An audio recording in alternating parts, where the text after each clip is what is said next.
Hi, my name's Patricia. I'm an artist, and I'm going to show you how to draw animals in Indian cave art. So, basically, when you're drawing cave art, you keep it very simple. A lot of these animals are just, some of it's faded away, or they're just, very, very simple shapes and figures. Some of it's recognizable, others is not. You can have a little tail, possibly a small eye. You can put spots on it.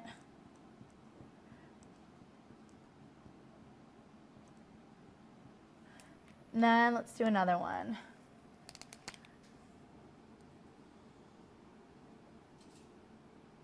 You can get the legs.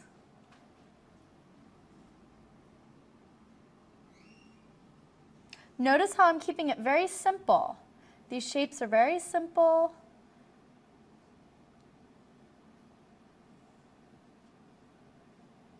And imagine it's on a cave wall.